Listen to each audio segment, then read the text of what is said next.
поселке Зырянки на слеге Верхнеколымске введен режим чрезвычайной ситуации. В результате подъема уровня воды на реке Колыма в Зырянке подтоплено 105 дворовых территорий, в том числе 2 жилых дома. Остается подтопленная взлетно-посадочная полоса аэропорта. В Верхнеколымске подтоплено 43 дворовых территорий, в том числе 7 жилых домов. Население было заранее оповещено о возможном повышении уровня воды. Жители подтопленных жилых домов отказались от отселения в пункты временного размещения. Они расселены по родственникам. Всего подготовлено 4 пункта временного размещения в поселке Зырянки и 1 в селе Верхнеколымске. Сегодня в Верхнеколымский район прибудет оперативная группа МЧС России по Якутии. За ночь уровень воды в Колыме поднялся на 15 сантиметров и на момент последнего промера составляет 888 сантиметров. Это уже на метр 18 сантиметров больше критического.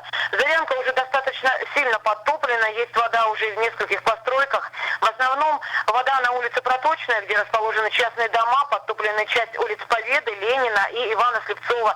Дорога и дворовые постройки по улице Леликова тоже уже почти полностью под водой. На части затопленных территорий люди еще могут проходить в болотных сапогах, но чаще добираются на работу на лодках или на больших грузовых машинах. Уровень воды в реке Ясачной за ночь увеличился тоже на 15 сантиметров.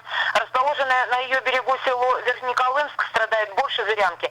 Территория Верхнеколымска еще вчера была под водой. На сегодня, как сообщила глава села Татьяна Макарова, в 7 домах, 2 многоквартирных и 5 частных, вода стоит выше уровня пола. По прогнозу республиканского МЧС, озвученному на селекторном совещании, в ближайший день-два уровень воды может достигнуть 960 сантиметров. Наталья Ломанова, НВК «Саха», Зырянка.